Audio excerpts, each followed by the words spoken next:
హనుమాన్ శ్రీరామదూత హనుమాన్ శ్రీరామదూత హనుమాన్ శ్రీరామదూత హనుమాన్. ధృతి దృష్టి మతి దాక్ష్యం సకర్మసు నసీదతి అంటారు మహర్షి. హనుమ 100 యోజనముల సముద్రాన్ని దాటి ఆవలి ఒడ్డుకు వెళ్ళిన తరువాత ఆ సముద్ర లంఘనం చేసినటువంటి ప్రక్రియలో హనుమ చూపించినటువంటి వైభవాన్నంతటినీ కూడా ఆవిష్కరిస్తూ మనుష్య జాతి నేర్చుకోవలసినటువంటి 4 విషయములను ప్రతిపాదన చేశారు. అందుకే ఆర్షగ్రంథములు ఎప్పుడో గతకాలానికి సంబంధించినవి, ఇప్పుడు అవి ఎందుకు పనికొస్తాయి, సుందరకాండ వింటే ఏమొస్తుంది, రామాయణం వింటే ఏమొస్తుంది అనేటటువంటి ప్రశ్న ఉదయించదు. మనిషిగా బ్రతకాలన్నా, మనిషి సమర్థుడు కావాలన్నా, మనిషి జీవితంలో ఏదైనా సాధించాలన్నా అసలు ఏవి పొంది ఉండాలి అన్న విషయాన్ని రామాయణ భారత భాగవతాల కన్నా గొప్పగా చెప్పగలిగినటువంటి గ్రంథాలు ప్రపంచ వాంగ్మయంలో ఉంటాయని నేను అనుకోను.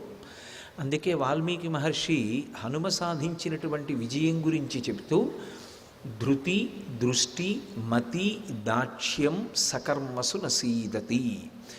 ఎవరికి ఈ 4 లక్షణములు ఉంటాయో వారు తాము చేసేటటువంటి కార్యముల యందు నశించరు. అంటే ఆ కార్యాన్ని సాధించకపోవడం అనేటటువంటిది ఉండదు. సంకల్పం చేసిన కార్యాన్ని తప్పకుండా సాధించగలుగుతారు. దానికి ఉండవలసిన లక్షణాలు చెప్తున్నారు. మొట్టమొదటిది ధృతి. ధృతి అంటే ఏదో ఇవాళ సంకల్పం చేయడం, ఆ సంకల్పాన్ని వదిలిపెట్టేసేయడం, మన వల్ల ఎక్కడవుతుందనడం, భయపడడం, అలా కాదు. ఒక సంకల్పం చేస్తే ఆ సంకల్పాన్ని సాధించడానికి కావలసినటువంటి మానసికమైనటువంటి శక్తిని ముందు కూడా తీసుకోవడం, నేను ఎందుకు సాధించలేను అనేటటువంటి ఆత్మవిశ్వాసాన్ని ప్రోధి చేసుకోవడం.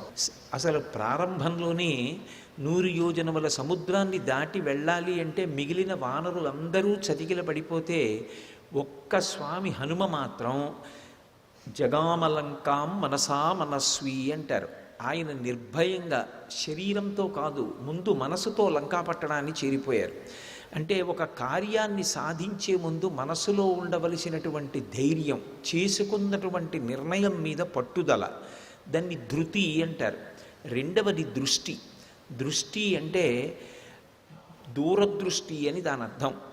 ఎప్పుడైనా సరే ఒక పని చేసే ముందు చాలా జాగ్రత్తగా ఆలోచించి ఒత్తిడికి గురై ఒకలా చెయ్యవలసిన దాన్ని ఇంకోలా చెయ్యకుండా ప్రతిక్షణం కూడా ఆలోచన చేసి జాగ్రత్తగా కార్యక్రమాన్ని నిర్వహించగలిగినటువంటి సమర్థతతో ఉండగలగడం. అందుకే మైనాకుడు బంగారు శిఖరాలతో సముద్రంలోంచి పైకి తేలి ఆతిథ్యం ఇస్తానంటే ఆయన ఏం కఠినంగా త్రోసిరాజు అనలేదు. ఎంతో సున్నితంగా, ఎంతో అందంగా మాట్లాడుతూ ఆయన ఆతిథ్యం ఇచ్చినట్లు, ఈయన పుచ్చుకున్నట్లు ఆయనకి తృప్తి కల్పించి తన కార్యాన్ని మాత్రం పాడు చేసుకోకుండా ముందుకు వెళ్ళిపోగలిగారు. అటువంటి దూరదృష్టి ఉండాలి కార్యంలో. ఆ తర్వాతది వివేకం. మతి అంటే వివేకం కలిగి ఉండడం. వచ్చినటువంటి సొరస ఒక్క మాట అంది, ప్రవిష్టోస్మిహితే వక్త్రం అంది, నా నోట్లోకి ప్రవేశించు, నువ్వు నా నోట్లోకి ప్రవేశిస్తే నేను నిన్ను తినేస్తానంది.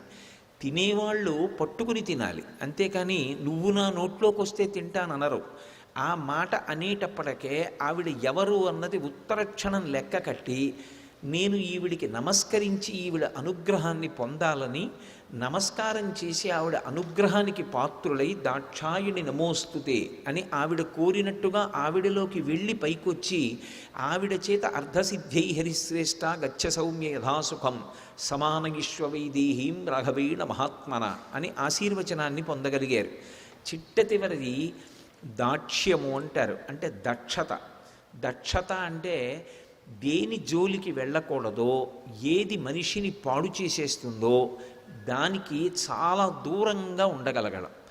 ఎక్కడ మమకారం చూపించకూడదో, ఎక్కడ మమకారం చూపిస్తే మనిషి నశించిపోతాడో, మమకారానికి అతీతంగా కర్తవ్యతా దృష్టితో శాస్త్రాన్ని దృష్టిలో పెట్టుకుని నిలబడగలిగినటువంటి అవసరం ఏర్పడినప్పుడు దక్షతతో అలాగే నిలబడగలగాలి. అంతేకాని కేవలం మమకారంతో ఒక విషయాన్ని ఇంకొక విషయంతో కలగాపులగం చేసి తాను నిర్వర్తించవలసిన కార్యాన్ని పాడు చేసుకోకూడదు. అందుకే ఆ దక్షతతో సింహికా భంజనం చేశారు తప్ప సురసతో ఎలా ప్రవర్తించారో సింహికతో అలా ప్రవర్తించారు. అందుకే ఈ 4 లక్షణములు ఎవరి యందుంటాయో వారు ఖచ్చితంగా సంకల్పం చేసినటువంటి కార్యక్రమాన్ని సాధించి తీరుతారు. ఇది ఇవాళ హనుమ సాధించడం కాదు.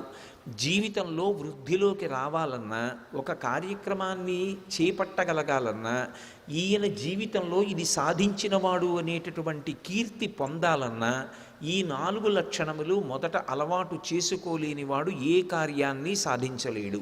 సర్వం శ్రీ ఉమామహేశ్వర పరబ్రహ్మార్పణమస్తు. స్వస్తి.